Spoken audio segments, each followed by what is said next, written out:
Ever felt like you're just adrift in this digital ocean? Constantly scrolling, information everywhere, but you still can't quite get a handle on what's really important. Oh, absolutely. It's a modern dilemma, isn't it? It really is. We all want to be informed, but, I mean, who has the time to sift through every single thing? Right.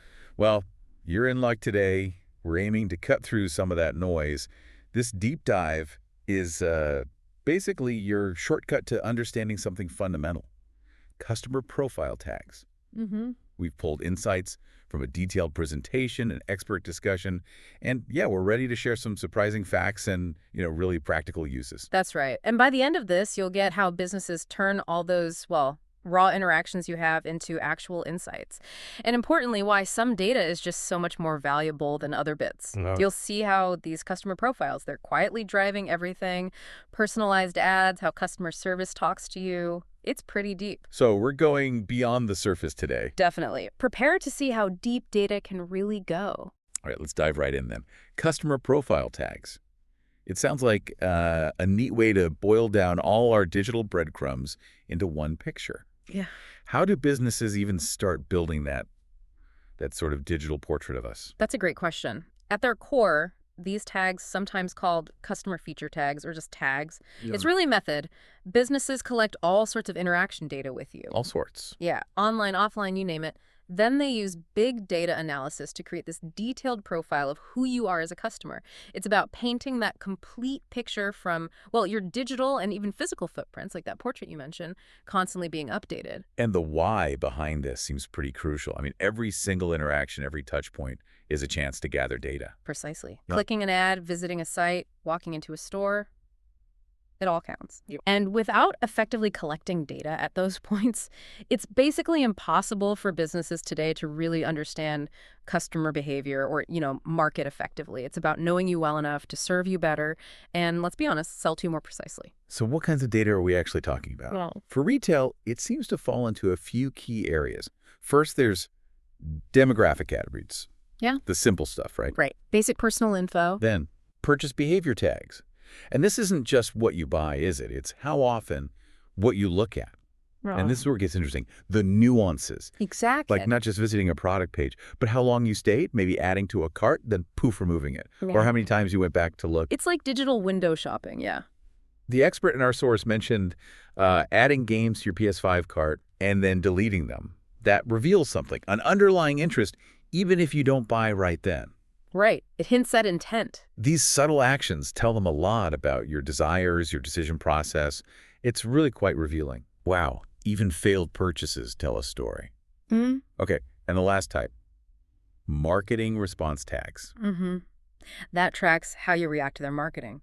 Emails, texts, calls, ads. Did you open it?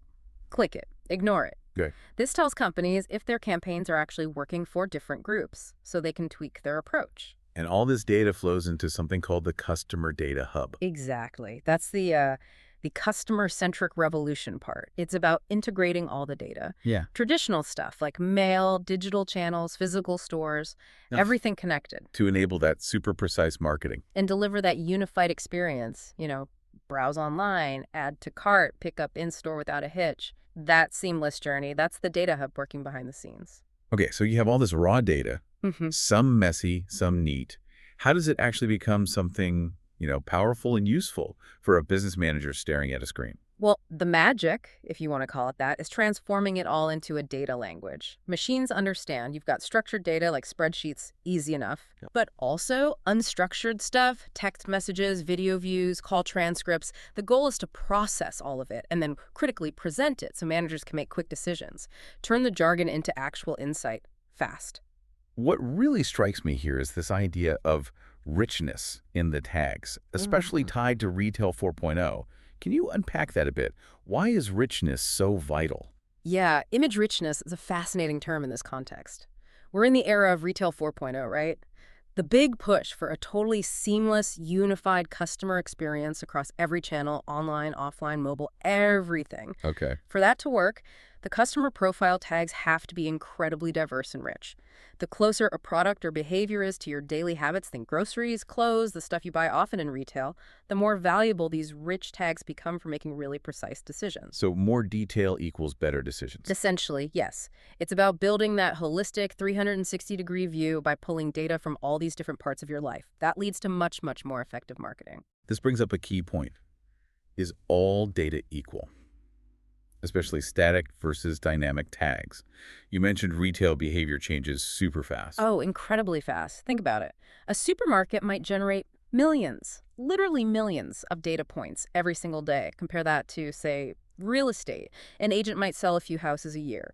The data velocity is just worlds apart. Huge difference. Exactly. So static tags, that's the stable stuff. Your birthday, maybe your gender, things that don't change That often. sounded.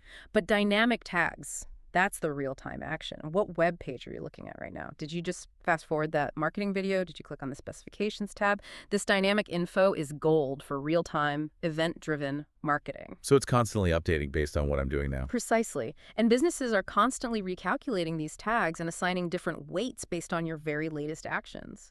This weighting factor is key in quantitative analysis. It's like a dynamic priority list. Your most recent click might suddenly become the most important signal about you right now.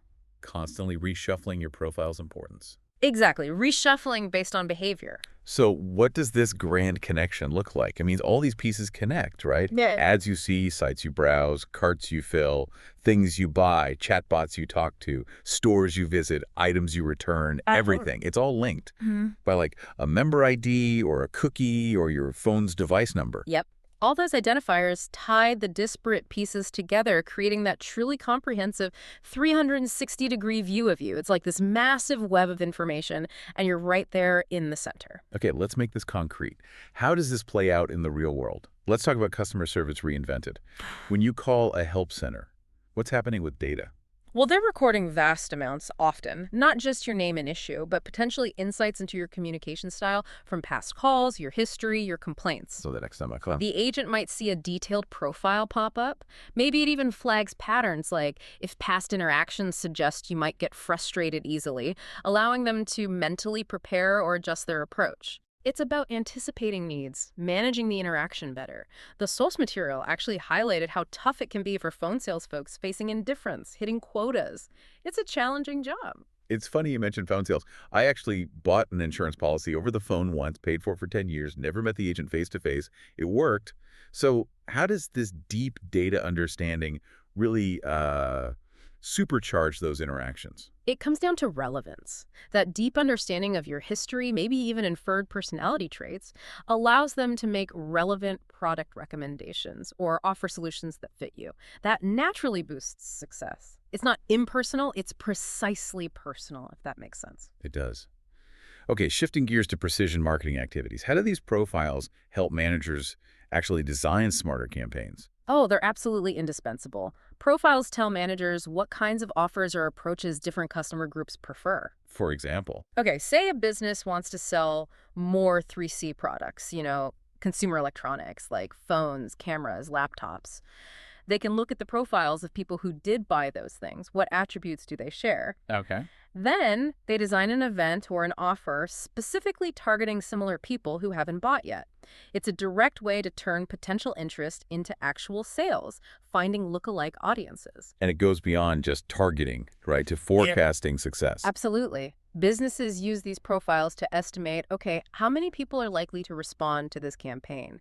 They can predict conversion rates, even test different messages or visuals, A/B testing to see what works best and improve future campaigns. It takes a lot of the guesswork out. Right, less guessing, more data. Exactly. And connecting us to the bigger picture, now we're talking big data analysis and CRM, customer relationship management.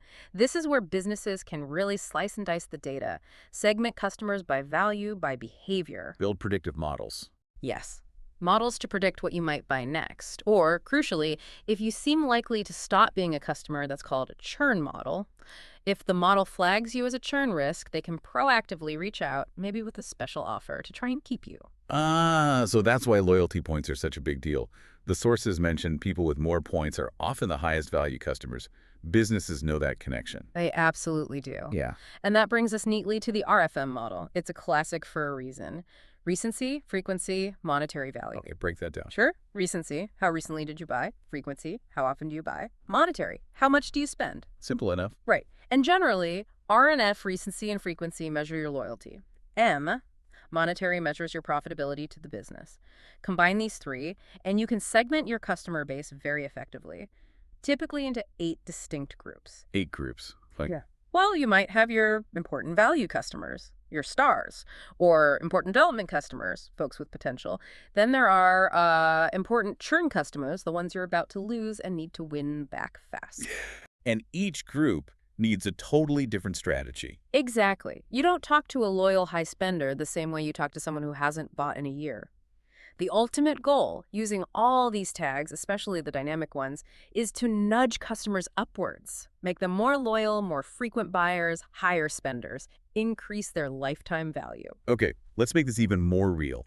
Let's dig into some actual examples from a Power BI dashboard based on the data discussed in our sources. First up, VIP versus general members. Right. The data was clear. VIPs, even though there are fewer of them, spend way more, buy more often, and rack up significantly more loyalty points than the general members. The takeaway there seems obvious, but powerful. It really is the 80-20 rule, or maybe even 90-10 in action. It confirms that focusing your retention efforts, your best offers, on that small group of high-value VIPs, that's often far more profitable than trying to please everyone equally. You focus where the value is concentrated. Makes sense. Okay, next. Demographic surprises. One data set showed a huge gender imbalance, like 72.8% female to 27.1% male. And the dominant age group, over 60 years old. What does that tell you? Well, seeing that kind of profile heavily skewed towards older females immediately makes you think, oh, this data probably comes from a supermarket, or maybe a department store with a similar traditional shopper base. Right. It gives you instant context about the business itself, which then informs all your strategy. You wouldn't market the same way if your main demographic was, say, 18-25-year-old males. Very true. Then there were weekly spending habits. The data showed sales dipping significantly on Sundays and especially Mondays. Yeah, that's a finding that prompts immediate questions for a manager. If Sundays and Mondays are consistently slow, what do you do? Like, schedule fewer staff. Maybe. Or manage inventory differently for those days. Perhaps you even close early or use Mondays for team meetings and deep cleaning. Or flip side, maybe you launch specific Monday Madness deals to try and drive traffic on those slow days. It forces strategic thinking. Okay. And looking behind the sales trends, the historical data showed a big sales drop mid-2005, then a surge in late 2007. This is where data analysis gets really interesting because you have to connect it to the outside world or internal decisions. Why the 2005 drop? New competitor. Economic slump. Could be anything. Change in management, a product recall. And the late 2007 surge, was that a killer holiday campaign? A successful new product launch? Market recovery? You have to dig deeper than just the numbers to find the why. And that relates to entry channel insights. Sometimes the channels that work aren't what you'd expect now. The older data set showed direct mail DM as the top way customers joined. Feels old school, right? It does feel old school now, but clearly then it was highly effective. And you shared that memorable story from Japan. Yeah, wild. Late night, walking around, streets usually spotless, but just covered in these little, let's just say, explicit DM cards. Hundreds. I was shocked. But the next morning, gone. Every single one collected. That's quite the picture. But it illustrates a point, doesn't it? Even seemingly crude or outdated methods can be incredibly effective if you deeply understand the local context and, well, the target audience's behavior after dark, apparently. The channel isn't everything. The execution and understanding are key. Yeah, definitely made an impression. Okay, moving on. Marital status mysteries. The data had a big other category, not just married single. Makes you wonder. Divorced. Widowed. Don't want to say. Exactly. It's a reminder that data isn't always clean-cut. Sometimes it just points you towards more questions you need to ask. Absolutely. And then, marketing response by gender. The data consistently showed female customers responding more often across different channels: email, SMS, push notifications, calls. Which obviously impacts spending. Right. It heavily influences where you allocate marketing budget and how you tailor messages for different demographics. If women respond better to email, you lean into that for that segment. Finally, we touched on quadrant distribution for strategy, segmenting customers into grids like high contribution, low scale. How does that help practically? It allows for really tailored strategies. So low scale, high contribution, that's a small group of very valuable customers. Maybe your strategy is intense nurturing, trying to get more like them or getting them to spend even more. Right. Versus high scale, low contribution, lots of customers, but they don't spend much individually. There, your strategy might be about efficiency, maybe automated marketing, or finding ways to cross sell low cost items to boost their value slightly. It's about smart resource allocation. Wow. Okay, so we've really journeyed deep into customer profile tags, Yeah. how companies collect, structure, analyze behavior, creating these incredibly detailed profiles. From making customer service smoother to designing pinpoint marketing campaigns, understanding loyalty, Yeah, it's clear data really is the new currency, isn't it? it absolutely is. And this deep dive, it really highlights the power of analysis. But imagine this, what if you had an AI, like as your personal data analyst, interpreting these complex dashboards, even suggesting what questions you should ask next? Our source material touched on this, how AI tools can analyze visual data, find patterns even experts might miss, and essentially help you ask better questions to find deeper meaning. It's kind of the next frontier. That's a fascinating thought to end on. So as you, our listener, go about your day, maybe think about your own interactions, what data might businesses be collecting about you? And how are these powerful tools potentially shaping your experiences, maybe in ways you haven't even realized? It's not just business strategy. No, it's really about understanding this increasingly informed, data-driven world all around us.